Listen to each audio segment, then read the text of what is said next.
So, in my previous video, which just hit it's close to 70K, I talked about the disgusting loser Dahvie Vanity, or as he legally is known, Jesus David Torres. Now, David's allegations have always been fucking huge, and notably he's gotten away with it many times. And recently, as we've, went through, other YouTubers, such as Creepshow Art, made an amazing video, and I'm going to link it in a card up above and at the end screen of the video today. So if you haven't seen it, go take a look. She fucking killed it. I like the video. But as I made that video, I got a lot of comments. Some of them actually being allegations against Dahvie. So we're going to go through some of those. We're going to go through a couple of the rest that I didn't touch, some of them from the HuffPost article, and we're going to keep going through this. Something I just genuinely didn't cover when I made the video, which I regret not covering actually, was a part of the HuffPost article titled An Open Secret. 2 years after police in Pinellas County declined to arrest Torres for receiving oral sex from a 14-year-old feral, police in Colorado arrested him for allegedly forcing another teenage girl to perform oral sex and released him without charge. It was 2009 and Blood on the Dance Floor was in Denver for a performance. 2 people had witnessed Torres' arrest, including then Blood on the Dance Floor singer Garrett Ecstasy McLaughlin, told HuffPost. McLaughlin said he and a friend discovered Torres alone in a tour bus with 2 teenage girls shortly before the band was due on stage. Later, in the middle of the show, cops arrived and apprehended Torres, recalled McLaughlin, who said he then saw one of the girls crying in the parking lot and telling an officer Torres had forced her to perform oral sex. McLaughlin said Torres was released from jail a few days, although the circumstances remain unclear. In a video statement to his fans, he first claimed his accuser had mental issues and failed a rape kit. Later in the video, he hinted he may have negotiated her silence. If I settled any case out of court, I wouldn't even have the freedom to speak of it, he said, adding, I always treat women with respect. Which is a contradictive statement, but we'll continue. Colorado authorities declined to comment, noting only that sealed records are not accessible to journalists or the public. As Torres' stardom grew, rumors of his sexual misconduct became an open secret. Massive online groups devoted to exposing him have existed since Blood on the Dance Floor's early days. Former touring partners publicly accused Torres of molesting children and refused to perform with him.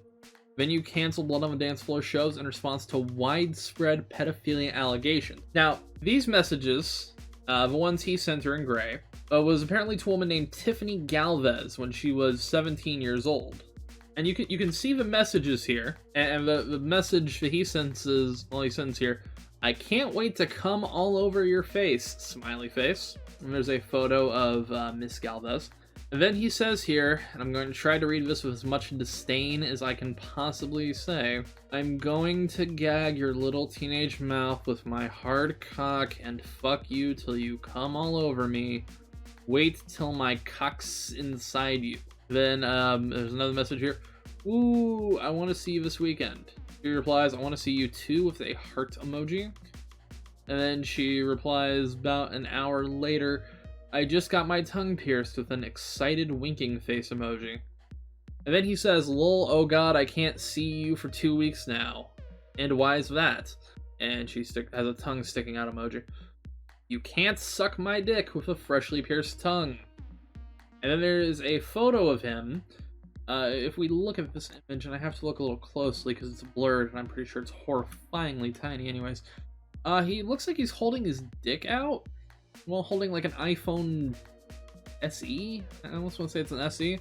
While wearing a like a used mop that was used to clean up bile and some children's face paint. I don't understand why he did that, but he did that. And then right here, there is video evidence of Torres' predatory behavior too. Blood on the Dance Floor uploaded and deleted a YouTube video in which Torres filmed himself groping a young woman who appeared to be extremely intoxicated, pushing her down and asking, do you want to lick my cum? He continued filming as she collapsed to the floor and flashed the camera at his demand. A YouTube account that appears to belong to the young woman, who did not respond to HuffPost's request for an interview, left a comment on a version of this video that still exists online. Take this down, please. I do not want to be reminded of this awful moment in my life where I was sexually assaulted. By 2010, the allegations against Torres were so widespread he started to write songs to deny them. Look at me, I'm beautiful, not a suspect of rape. My name and reputation won't be the target of a slut. That doesn't rhyme. That does not rhyme. He sings in one, which is the You Done Goofed, which is a reference to Jesse Slaughter. Call me a pedophile, underage is not my style. Hey, that actually rhymes. And that was in a song called Crucified by Your Lies. Torres continued to prey on girls, wielding his pseudo-fame to coerce many into sexual acts, according to his accusers. They said he's an expert at winning vulnerable girls' trust and their silence. Made it all seem normal, even came to see me twice after he assaulted me, said Patricia, a woman from Brevard County, Florida, who alleged Torres forced her to perform oral sex in 2010 when she was 15 years old. I was a confused kid desperate for attention and had misplaced feelings for a predator, added Patricia, who, like many women quoted in the story, asked to be identified only by her first name for fear of retribution. Now, something before I get into this next part here of this article. Fame has always had groupies and celebrities that have had sex with those groupies. There is no denying that Gene Simmons has fucked a lot of women. But here's the thing about Gene Simmons compared to Dahvie Vanity. Gene Simmons, usually, at very least a good majority of the time, these women were around the same age as him. He was famous, and he was consensual. I have not seen a single woman, man, anyone accuse Gene Simmons of rape. There's a good majority of artists who, yes, while there is a weird power dynamic, everybody's doing things legally and everybody cares. Everybody's having a good time. Dahvie Vanity is no Gene Simmons. He's no Van Halen. He's no Sammy He's none of these, like, big popular dudes who fucked a lot of women. Dahvie Vanity is a fucking creep. We'll continue with this. Despite the darker themes in his songs, humiliating women, killing women, ejaculating on women, Torres paints himself as a goofy, friendly scene kid his fans can relate to. Dahvie Vanity gets it. He knows how it feels to be misunderstood like them, to be an outcast like them. And he preaches positivity on social media because he cares about them. His cliched messages of self-love and overcoming adversity, paired with the broody selfies, resonate with the legion of teens in the /gash terror crew. Blood on the Dance Floor is named for its fan base. Kay, a young woman from Albany whose name has been changed at her request, said she fell for Torres' charade and mistook his predatory advances for friendship. She met him in June 2010 at a show in New York City when she was 15. Blood on the Dance Floor was on tour of internet celebrity Jeffree Star, whom she wanted to meet. But it was Torres, then 25, who approached her that night to ask for her number. I was flattered, naive, a celebrity, thought I was pretty and picked me out of this big crowd. She said. They texted for months and Kay grew to trust Torres. He told him about her dream of working in the music industry and becoming a tour manager, and he seemed eager to help. He invited her to visit him in his home in Florida where he still lived with the band, so she could gain real experience by helping Blood on the Dance Floor organize its merchandise. Kay pleaded with her mother, who eventually agreed they could fly down together for a quick trip. After meeting Torres for lunch, they drove to his apartment and Kay got to work, sorting through t-shirts and other items in the living room while her mother read a book. Hours later, and still far from being done with the merchandise, Kay realized she would need more time. Torres suggested she could sleep on the couch if she wished to work late, so Kay asked her mother if she could spend the night. Mother agreed and went back to their hotel alone. Kay was a good kid, and Torres had struck her as a genuinely kind person. He was a great con man, Kay's mother told Huffington Post in a recent interview. He's a charmer, and not just with the young girls. He was able to talk to me in a way I felt safe leaving my daughter with him. It doesn't happen very often. Once Kay's mother left, Torres announced that he was going to bed and urged Kay to join him, she said. When she gently explained she still had work to do, Torres stormed into his bedroom, and she assumed that he was going to sleep. Later in the night, when Kay tried to go to the bathroom, which was only accessible by crossing through Torres' room, he intercepted her and forced her to perform oral sex, she said. There weren't a lot of words exchanged. She just grabbed me by my hair and threw me to the ground. I was shocked, and I felt stupid like it was my fault. When Kay's mother had picked her up early the next morning, Kay was still in shock. Didn't mention what had transpired. They flew back to New York, and she tried to forget it. Torres texted Kay out of the blue months later in 2011. He talked to me as if nothing had happened. She said of Torres, who invited her to work for Blood on the Dance Floor that summer on Warped Tour. Time had passed, and I tried to tell myself the assault was an isolated thing. You know, brain does that with trauma sometimes. It puts your pain in a box. So I made the massive mistake of allowing my desire to tour cloud my judgment, and I agreed. There were no bunks available on the tour bus when Kay, then 16, joined Blood on the Dance Floor at Warped Tour in June. So on her first day, everyone had disembarked. She tried to take a nap in the small room in the back of the vehicle. Torres came back to the bus, entered the nook where she laid, and shut the door. Then he exposed his penis and tried to remove her clothes. "You know why I brought you here? You're going to give me head or you're getting the fuck off this bus," Kay recalled Torres saying. When she refused, Torres whipped his elbow around and hit her in the face, gashing her lip. Kay fled the bus and stayed with other friends on the tour until her mother could come and take her home. For years before she told her mother what had happened, and she never reported Torres to the authorities. "After it happened, I thought to myself, what evidence do I have? There were no witnesses. At the end of the day, I realized that 16 would be my word against his." Megan Hood, a young woman from Fort Lupton, Colorado, seen here, said she was so smitten with Torres as a teenager that he was able to manipulate her into mistaking his abuse for affection. April 2014, 16-year-old Hood received a message on Instagram from Torres, who was then 28. He was coming to Denver for a show in July and wanted to take her out. Hood was starstruck. Dahvie Vanity had been her idol since she was 11. After months of texting, they went to see X-Men Days of Future Past, and Torres kissed Hood on the lips, she recalled. It was her first kiss. Later that night, when Hood was back at home in bed, Torres called. It was about 3 a.m. and she was exhausted, but she stayed up to chat with her crush. About an hour into the conversation, he instructed her to go outside because the reception was bad. He said, so she slipped out the door and, to her complete surprise, found him lurking in his van in the dark, parked discreetly down the street from her house. Torres approached Hood, grabbed her wrist, and demanded she delete their messages from her phone, he said. He then took her into his van and said he couldn't wait to fuck her teen mouth. Then, she said, Torres shoved her head into his crotch and forced her to perform oral sex so violently her mouth bled and clumps of her hair were ripped out. Over the next several months, Torres texted and called Hood regularly. He spoke to her as if nothing inappropriate had occurred. The teen had wondered if her initial shock had been an overreaction. He was being so nice, she told herself. Surely he hadn't meant to hurt her. He just liked it rough and she was sexually inexperienced. When Torres offered to fly her out to San Diego, where he lived at the time, he agreed to go. Sometimes victims go back to their abusers because they have yet to draw the line they were actually sexually assaulted, or by going back, they're doing their best to convince themselves they weren't. Explained, I don't know how to pronounce that last name. We're just gonna say Explained T. Fuck it. Explained T, the former sex crimes prosecutor. Sophisticated abusers who behave normally after assault are often sowing doubt to deceive their victim into believing it wasn't actually an assault, T added. Because what person commits a horrific crime and would engage with them afterwards is normal. Hood went to San Diego in June 2015. She was excited to see Torres, but confused why he only paid for a one-way trip. She didn't have a job and couldn't afford to pay for a return flight. After she arrived, she said Torres assured her he'd take care of it for a price.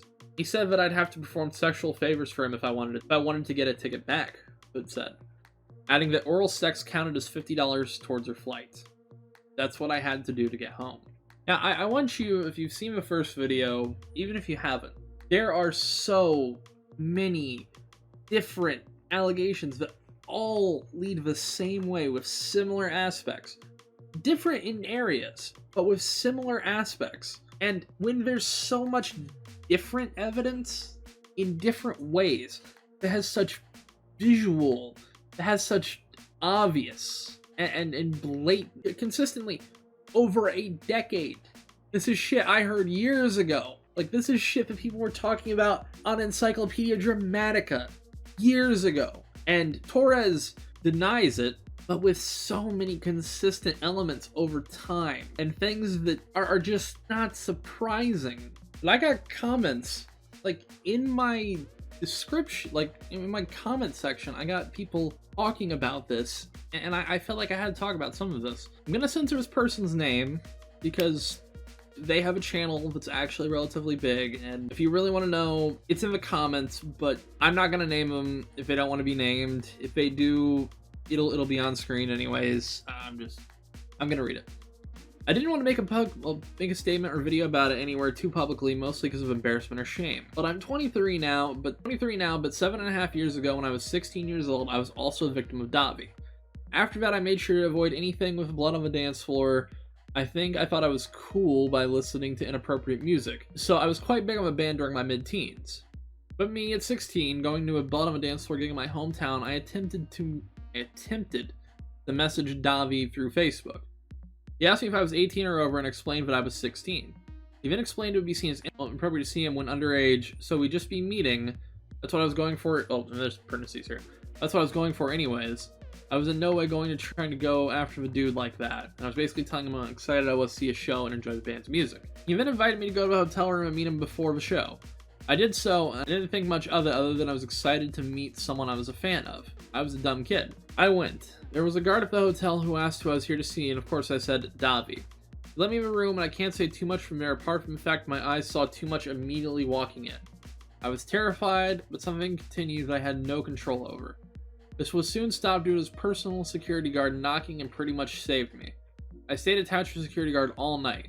I'm pretty sure he was aware that something had happened.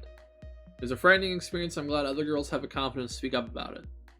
Too long didn't read. Very embarrassed to talk about this. Met Dahvie 7.5 years ago. Something bad happened. His security guard saved me, and I've been avoiding that band ever since. There's so many consistently weird things with this. Where, of course, these are allegations, and I have to say that legally, but it's unnerving, the kind of shit that he has said and he has put out there. And he has done. I can't help but, at the very least, feel like there is something genuinely wrong with this fucker. I hope he gets whatever's coming to him. This is probably going to be the end of this part of the video, just to separate them, because I got some shit from people in the comments before, because I was far more critical than I probably should have been for what this video was about the music. Because I do feel the music is awful. I feel the music is trash. Is the best way to describe it. I feel like Dahvie's music fucking sucks. So both of my videos are going to have the same outro, folks. So if you liked this, hit like and subscribe and all that. We're going to roll to the Patreon outro, which will be the same for the next video too. So take it easy, everybody. Have a good night.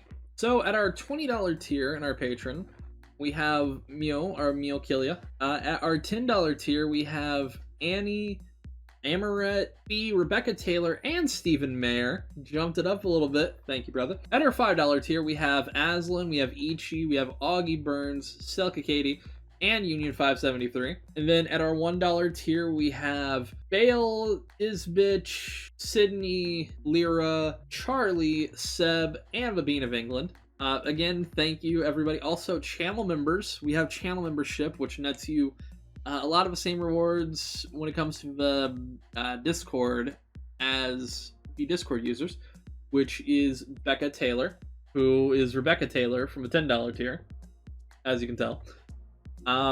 Sorry for a different change in font for this, because I'm editing this on my laptop while I am out of town. But we're working on more content. We're working on the usual stuff. If you want to subscribe to the Patreon, you can click down below in the description or on the end screen here. And I will see you guys next time with a new video, with the next video, because that is still some extra stuff going on with that. So take it easy, everybody. Have a good night. I will see y'all next time.